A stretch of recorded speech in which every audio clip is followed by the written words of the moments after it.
A strong hold over current affairs is your way to succeed in the UPSC Civil Services examination. Brace yourself and get detailed coverage of relevant news both nationally and internationally.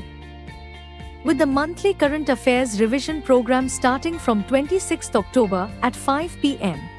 Enroll today and elevate your current affairs knowledge with comprehensive coverage of current affairs compiled through relevant sources such as the Hindu, Indian Express, Economic Times, PIB Yojana, and others. Expert support and personalized mentoring. Comprehensive assessment through MCQs and mains-oriented questions.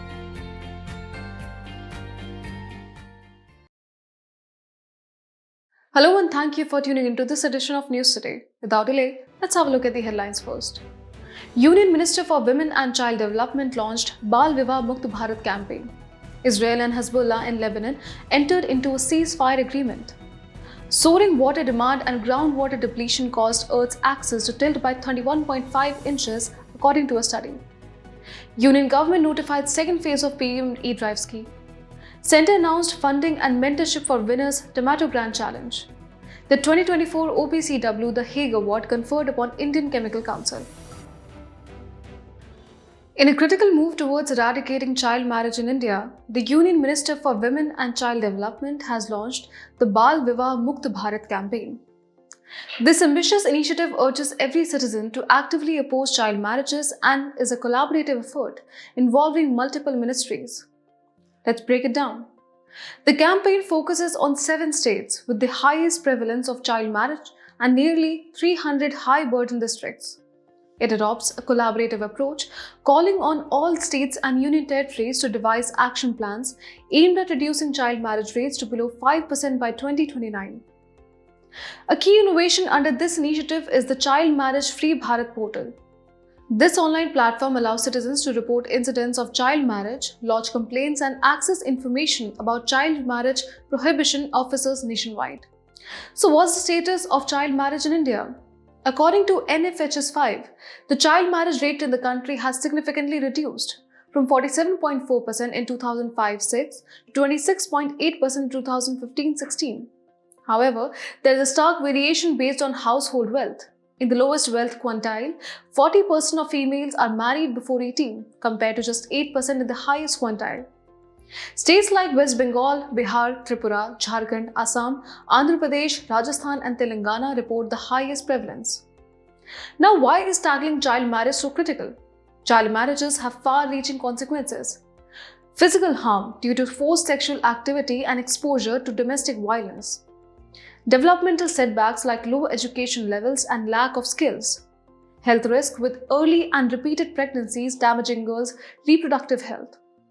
Human rights violation, robbing children of a free and joyful childhood. So what steps has the government taken? The Prohibition of Child Marriage Act 2006 remains a cornerstone, banning child marriages where females are under 18 and males under 21. India is also signatory to the United Nations Convention on the Rights of the Child.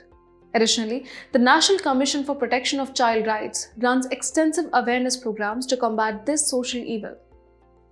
Through initiatives like Bal Vivah Mukt Bharat, India takes another bold step towards protecting its children and securing a better future for them. In a significant development, Israel and Hezbollah in Lebanon have agreed to a US-backed ceasefire proposal, effectively ending a 13-month border conflict that escalated into a full-scale war. Both countries have accepted the terms outlined in the agreement, which draws on provisions from UN Security Council Resolution 1701, passed in 2006 to address previous hostilities between Israel and Hezbollah. According to the ceasefire terms, Israel is set to withdraw its forces, the Israel Defense Forces or IDF, to the Blue Line within 60 days. The Blue Line, established by the UN in 2000, serves as a de facto border between Israel and Lebanon. On the other hand, Hezbollah is required to remove all its fighters and weapons south of the Litani River. In addition, Lebanon will have its army and the United Nations Interim Force in Lebanon or UNIFIL replace the IDF and Hezbollah in the southern part of Lebanon. Notably, the agreement also stipulates that no foreign forces or armed supplies will be allowed in the region without the express consent of the Lebanese government. This ceasefire agreement comes in the wake of Resolution 1701, which ended the Israel-Hezbollah war of 2006. The resolution also set a framework that calls for the region south of the Litani River to be free of armed groups, except for the Lebanese army and the UN Peacekeeping Forces, or UNIFIL.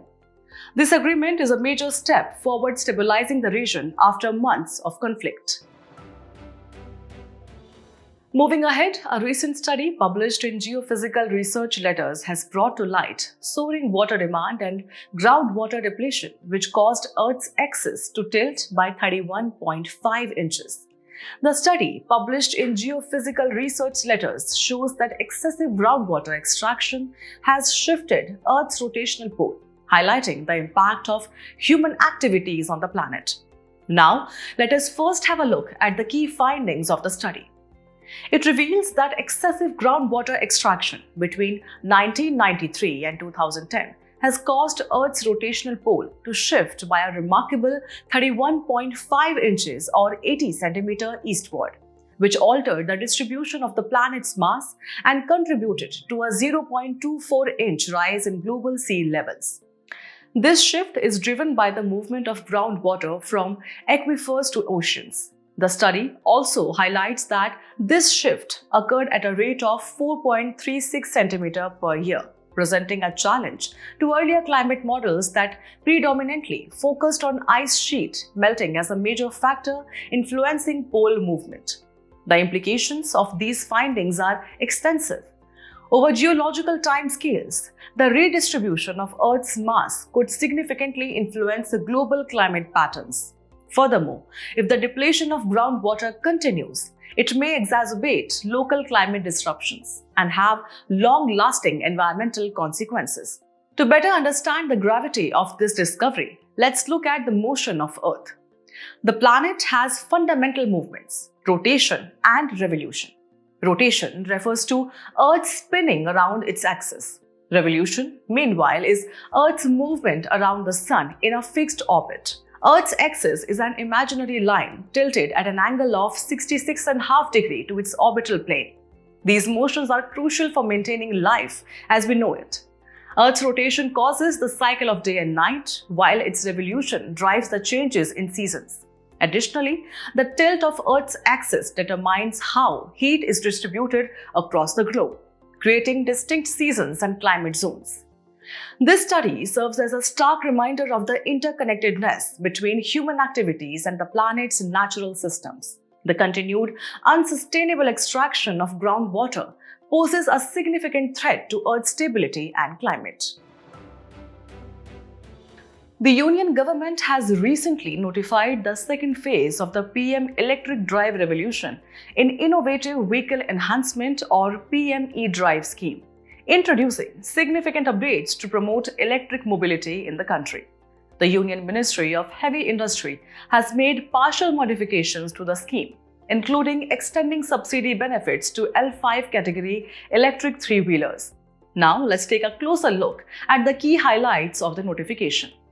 For the period from April 1, 2024 to November 7, 2024, an incentive of 5,000 rupees per kilowatt hour will be provided, capped at 50,000 rupees per vehicle. From November 8, 2024 to March 31, 2026, the incentive will be reduced to 2,500 rupees per kilowatt hour, capped at 25,000 rupees per vehicle. Additionally, the maximum ex-factory price to avail of this incentive has been set at 5 lakh rupees with a fund allocation of 715 crore rupees. Now let's talk about the PM eDrive scheme itself. The scheme, aimed at expediting the adoption of electric vehicles or EVs, offers upfront incentives for EV purchases and facilitates the development of essential charging infrastructure. It will run during the period 2024 to 2026 and has ambitious targets to support the adoption of electric two-wheelers, three-wheelers and buses. The scheme also focuses on installing fast chargers for various EV categories, including electric four-wheelers, buses, and 2 and 3 wheelers. The Union Ministry of Heavy Industries, as the nodal ministry, has designed the scheme with 3 components. First, it includes subsidies to provide demand incentives for various electric vehicles, such as e-2-wheelers, e-3-wheelers, e-ambulances, and e-trucks, along with other emerging EV categories. Second, it allocates grants for the creation of capital assets, such as e-buses, charging stations, and the upgradation of testing agencies under the Ministry of Heavy Industries.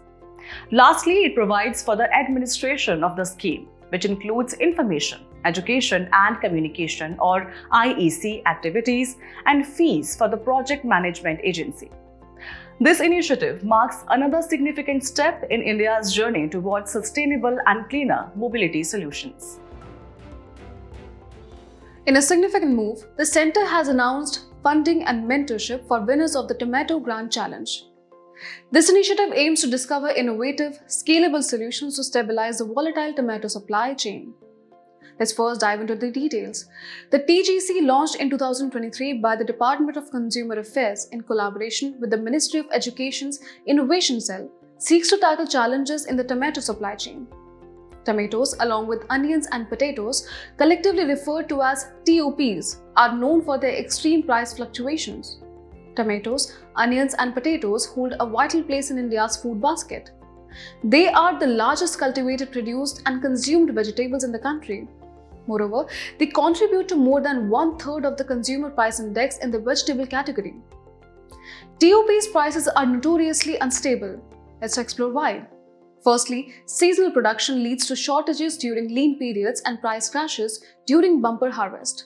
Next, natural factors like weather shocks and pest attacks worsen volatility. Moreover, limited storage accessibility with facilities largely concentrated in a few states like Uttar Pradesh, Punjab, West Bengal, and Gujarat, as highlighted by a CII report. Being an unorganized market, it lacks robust networks akin to milk cooperatives, hinders seamless connections between producers and consumers. Moreover, there are also complications in implementing Operation Green due to diverse varieties and growing conditions of TOPs, further adding to the problem. Several initiatives aim to stabilize TOPs prices. Firstly, Operation Greens. Launched under the PM Kisan Sampada Yojana, it addresses price volatility in TOPs. The scheme has now been extended to other fruits and vegetables, transforming TOP into Total or TOTAL. Next, Grameen Agricultural Markets. These village markets are being upgraded into grams to enable farmers to sell their produce directly. Next, Mission for Integrated Development of Horticulture focuses on the holistic development of horticulture and includes support for low-cost onion storage structures.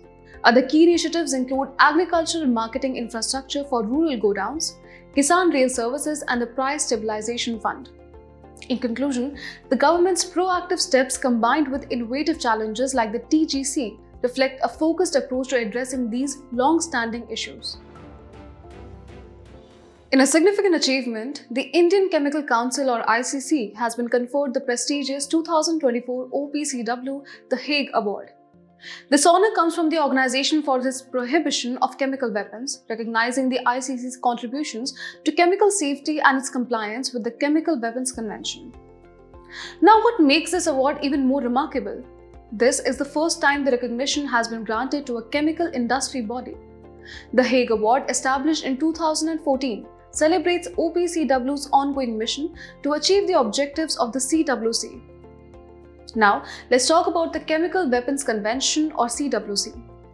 Coming into force in 1997, the CWC now has 193 states parties, including India, being an original signatory to the convention. The convention's overarching aim is to eliminate weapons of mass destruction, specifically chemical weapons, by prohibiting their development, production, acquisition, stockpiling, retention, transfer, or use of chemical weapons by states parties. The OPCW plays a pivotal role as the implementing body of the convention, striving for a world free from chemical weapons. In recognition of its tireless efforts, the OPCW was awarded the Nobel Peace Prize in 2013. Now, for clarity, a chemical weapon refers to any toxic chemical used to cause intentional death or harm through its toxic properties, as well as the munitions, devices, and other equipments designed to weaponize toxic chemicals. In India, the implementation of the CWC is managed by the National Authority Chemical Weapons Convention, established under the Chemical Weapons Convention Act of 2000. Now, let's shift our focus to the recipient of the award, the Indian Chemical Council.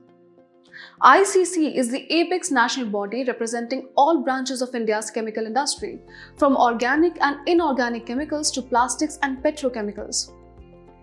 Founded in the year 1938, it supports and drives the growth of India's chemical industry.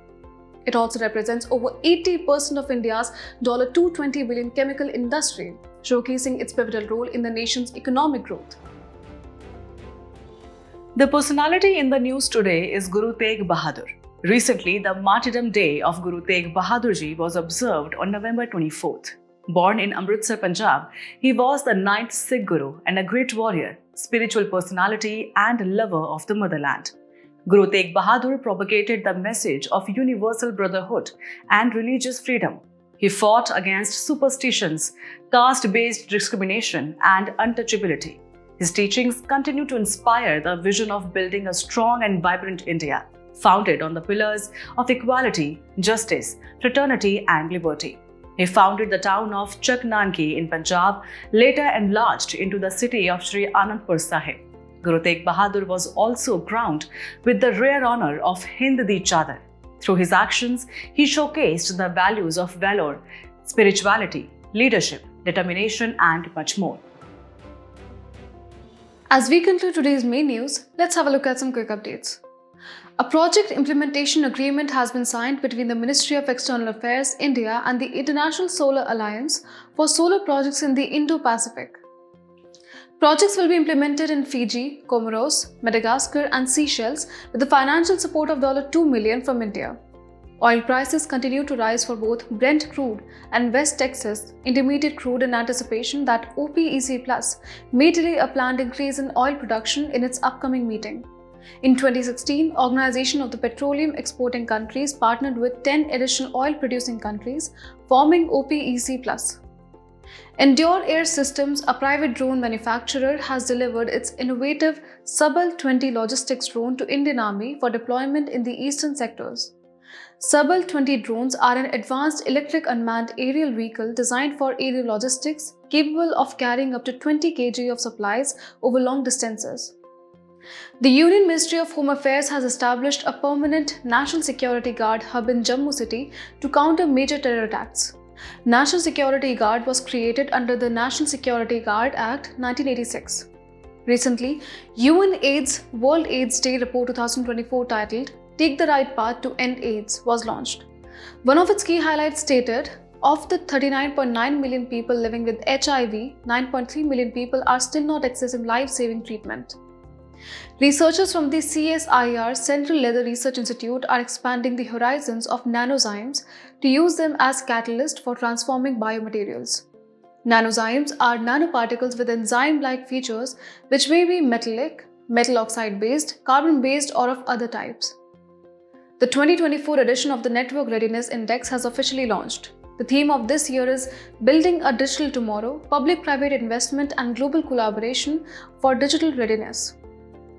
The Department of Consumer Affairs announces the nationwide implementation of e-Dakhil portal. It was first launched by the National Consumer Dispute Redressal Commission in 2020. Before we sign off, let's challenge your understanding in today's installment of Test Your Learning.